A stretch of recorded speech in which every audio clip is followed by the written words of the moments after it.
So it is our first time leaving slightly in the dark. There are two reasons for this. Number one, we have 39 kilometres to walk today. And number two is that we didn't realise the clock's changed. So where the sun has been rising at 7, which it is about 5 to 7 now, it's now rising at 5 to 8. So we're at 8 o'clock, so yeah, we're in the dark, but it's alright. We have phone lights and street lights in this area, and I think we have a section on road this morning, so it should be quite easy in the dark. Slept really well on the albergue. It's one of those ones with really good bunk beds, not really comfy cosy, and we're off.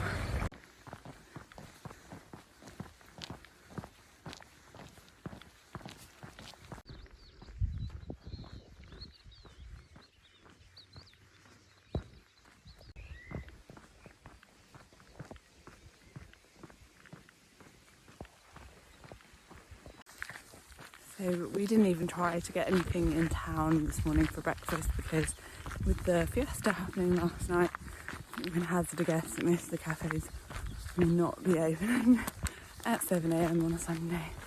So we decided to skip that. We've got a few snacks in our bag, a few Kinder Buenos, a bit of leftover bread from the bakery yesterday. So we shan't starve. Obviously plenty of water. We will reach the first town in, I think it's 18 kilometres from Monterrubio, so we'll be done about 3 by this point. So maybe 3 hours we'll be there and we can get ourselves some coffee and some toast.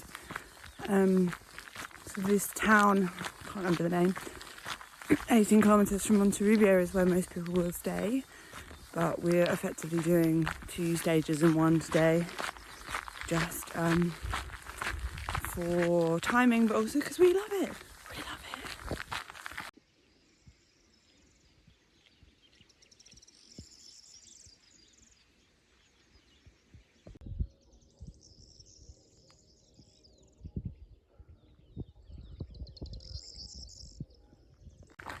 So on this Camino, this is the first time that we have actually started walking pre-light, pre-sunrise, and I have to say it's been really special. It's been wonderful, and especially because it's a Sunday morning. There's been no traffic apart from one van, which I believe is the baker who's been delivering bread, and we've just seen him come back. And there's just, yeah, it's been really nice to see the world waking up, to hear all the nature noises and everything just sort of softly coming to life. It's really enjoyable.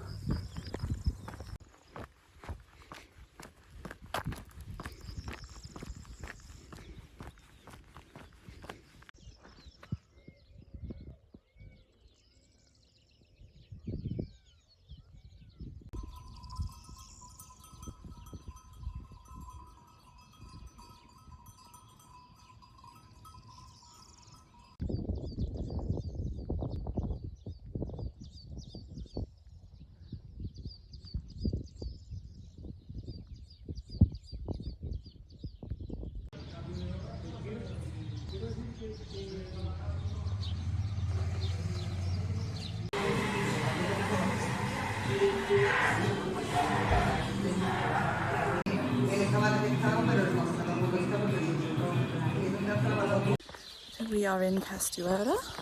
Seems like a lovely town.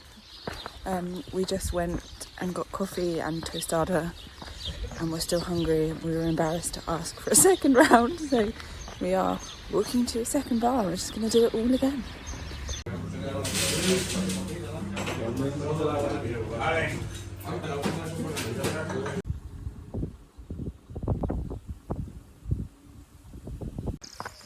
So since we've entered Extremadura from Andalusia, we've noticed the terrain is much flatter.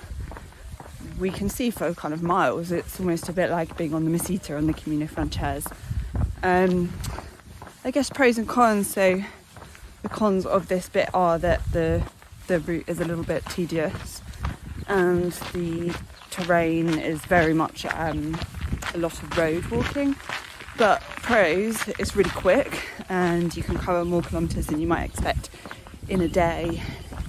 And you've actually got pretty nice views, you know, you can see for quite some way.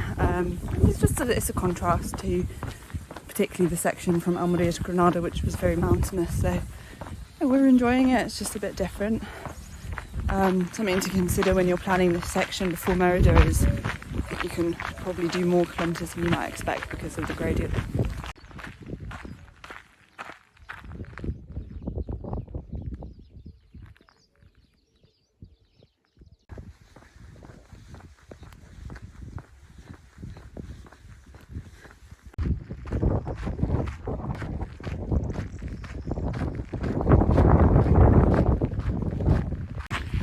So we are headed to Campanario today, and in that town there are two accommodation options.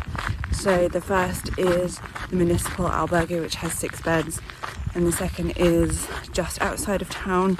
It's like a private albergue that has, I think it has dorm rooms and private. So we've made an inquiry and they have a private room available for €25 per person, including breakfast. So I think what we're going to do is try to head to the municipal albergue first because it's closer to town, and see if there is any space there, and then if failing that we'll head to the private albergue, which does look nice. We think it's a little bit expensive for what it is, but with the municipal albergue, so just reread the information and we were supposed to have called the local police by 3 o'clock on Friday to reserve a space for today because it's Sunday. So I think it will come down to like whether there are any other pilgrims there who can let us in, or whether the local police station is open.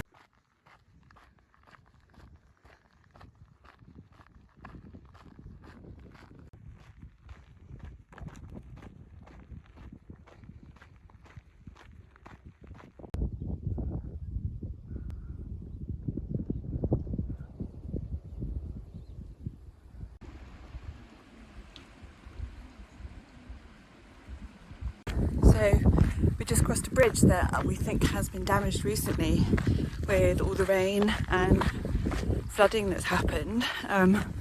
Kind of mad to see how much damage there was. So the barrier had like come off the bridge. So we think it was recent because there were locals there who were sort of driving down expecting to be able to cross it and realising they couldn't.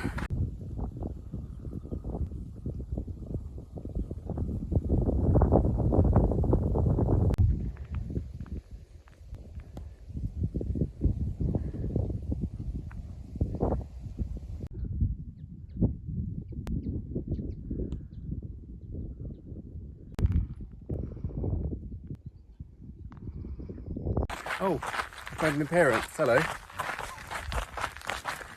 thought I'd come to the back of the pack and say hello. It's normally like, well, a couple of 100 metres in front. Let's see what's going on up front. Appearance today. How's it been, John? Well, surprisingly good day considering the distance. Yeah. Almost 40k. We're coming to the end now. Feeling quite fresh actually. And yeah, I think it was a combination not drinking too much last night. It's true. And it's been extremely flat. Very flat. So we've been able to march pretty much the whole day, like 5k. 5k an hour, yeah. 5k an hour. So yeah. Smashing it. Smashing it. Enjoying this new area of Spain. It's pretty. Got some nice towns. And yeah, good to be back here. Yeah, should be beer o'clock in about half an hour. Bring on.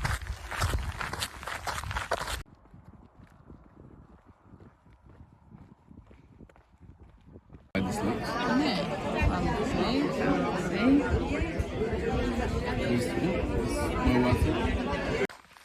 So we decided to go to the private hostel, which we're just approaching now. It's slightly out of town, purely because it just seemed like it easier, and I think we have quite a short day tomorrow, so we're both hoping to get a good sleep and then a lie-in. We just met the one pilgrim who was staying in the refugio in the municipal albergue, a Spanish Pellegrino, so I'm sure he's very pleased to have the 6-bedroom to himself. we'll catch up with him tomorrow. So excited to see what our albergue is like.